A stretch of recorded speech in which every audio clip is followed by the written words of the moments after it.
Bonjour et bienvenue dans le journal mensuel de Saint-Barth TV, la web TV de Saint-Barthélemy d'Anjou. Voici le sommaire de cette édition. L'équipe bartholoméenne s'est qualifiée pour la finale nationale des trophées de la robotique. Notre ville a accueilli la Coupe de France de badminton. On parle économie circulaire à l'ESEP. Alors aujourd'hui on est au Trophée de la robotique à Angers, au Parc Expo. Ça fait 6 mois qu'on travaille sur un robot avec les enfants du club. Ils sont âgés de 7 à 12 ans. Voilà. Et donc il y a 56 équipes qui sont présentes. Il y a un petit peu de stress. Donc les enfants ils ont travaillé sur un robot depuis septembre à partir d'un cahier des charges qui est défini par Planète Science.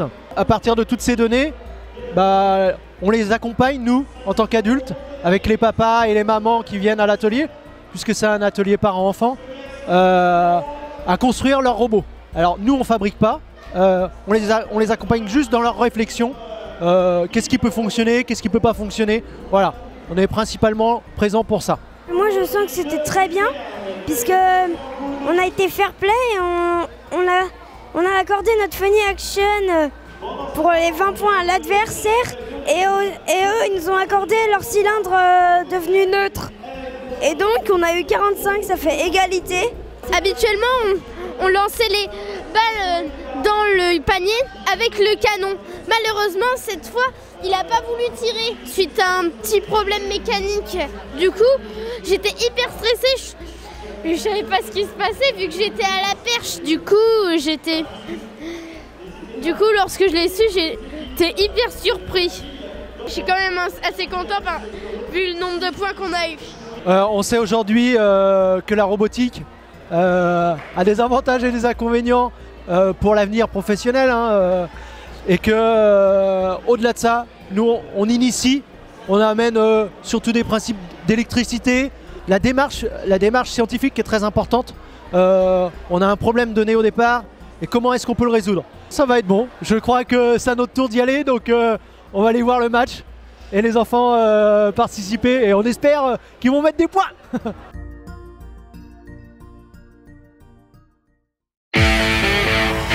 Ce week-end, notre club, donc la SSB Badminton, organise le tournoi national, son tournoi national en fait de cette saison, donc qui est ouvert aux catégories N, N1, N2, N3 et aux catégories régions R4 et R5, avec une première année pour la N1 en fait.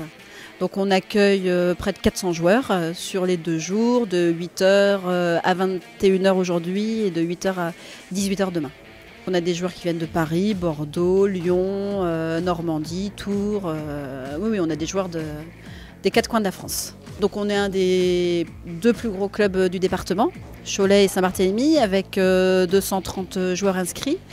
Et donc on a une équipe nationale, 2 équipes régions et 6 équipes départementales en seniors et 2 équipes régions en jeunes. Moi je trouve très intéressant que nous sommes amenés à organiser ce type de compétition parce que en tant qu'entraîneur et surtout d'entraîneur de jeunes, je trouve qu'il est intéressant qu'eux ils puissent voir le haut niveau français, même s'il n'y a pas tout meilleur, mais il y a quand même un très très beau plateau ce week-end à Saint-Barthélemy. Et pour mon école de jeunes, moi je trouve ça très très riche, très intéressant qu'ils puissent voir et observer les meilleurs dans leur discipline. Donc voilà, pour moi c'est vraiment l'idéal et c'est quand même rare que ce niveau-là soit dans la région. Donc on est vraiment satisfait de ce plateau. Voilà. Pour nos enfants, pour nos jeunes et puis même pour les moins jeunes, c'est un beau plateau et c'est une belle expérience. La formation elle commence dès tout petit avec des petits, des poussins, des benjamins, des minimes, des cadets. On est représenté à différents échelons. Je pense que vu que cette formation est bonne, les joueurs derrière évoluent, grandissent. Et puis avec des joueurs expérimentés comme Julien Hambourg, Manuel Lardy, moi-même et d'autres avec les filles, ça fait le relais, ça fait le tampon et c'est plutôt intéressant. Donc effectivement on est peut-être une petite commune, mais la formation est bonne, les cadres présents sont aussi bons, les entraîneurs aussi, donc voilà, tout se poursuit naturellement. On est un club à la fois de loisirs et de compétition. Ça veut dire que même si effectivement il y a de nombreux compétiteurs dans le club, il y a aussi toute une partie loisirs pour jeunes et adultes qui ont envie de jouer sans faire de compétition. Avec des créneaux qui sont quasi tous entraînés, quelques créneaux de jeu libre pour ceux qui ont envie juste de jouer. Et des créneaux du lundi au vendredi, toute la semaine, salle de la Cressonnière.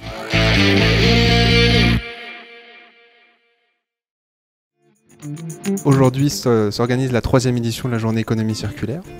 L'objectif est de pouvoir intéresser les entreprises des environs, mais également les particuliers et ainsi que des écoles d'étudiants plus ou moins jeunes à cette thématique qu'est l'économie circulaire.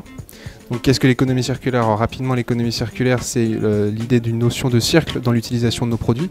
Plutôt que d'extraire, de produire, ensuite d'utiliser et de jeter de façon linéaire comme on le fait maintenant, il faudrait plutôt penser à pouvoir réutiliser nos produits une fois qu'on les a jetés. Donc c'est ce qu'on essaye de montrer aussi ici aujourd'hui. Et donc cet après-midi s'organise un forum avec différents stands sur lesquels différentes entreprises, donc en total 9, présentent leurs activités en lien avec les différents piliers de l'économie circulaire. À l'école, ça lui apporte un certain réseau auprès des entreprises des environs, mais également une certaine image, puisque l'environnement et l'économie circulaire, c'est quelque chose de très à cœur à l'ESEP.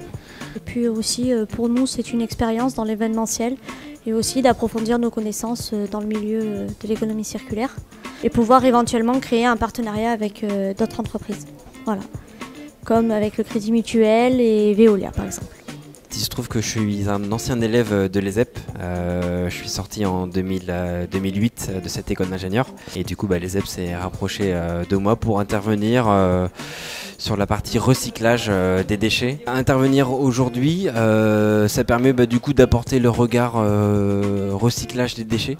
Et valorisation des déchets auprès des différentes personnes qui peuvent venir. C'est voir comment est-ce qu'un groupe comme Veolia peut s'intégrer dans l'économie circulaire. On a quelques visiteurs particuliers, parce qu'on voilà, on a fait une campagne de publicité assez importante, du coup des personnes un petit peu partout des environs de Saint-Barthélemy viennent aujourd'hui s'intéresser à l'économie circulaire. Et pour conclure cette édition, les événements à ne pas manquer.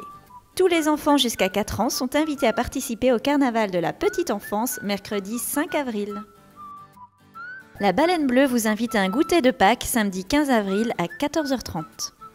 La deuxième conférence sur le thème de la communication positive auprès des enfants aura lieu mardi 25 avril à 20h au village Pierre-Rabhi. Merci de nous avoir suivis et rendez-vous le mardi 2 mai pour une nouvelle édition du journal de Saint-Barth TV.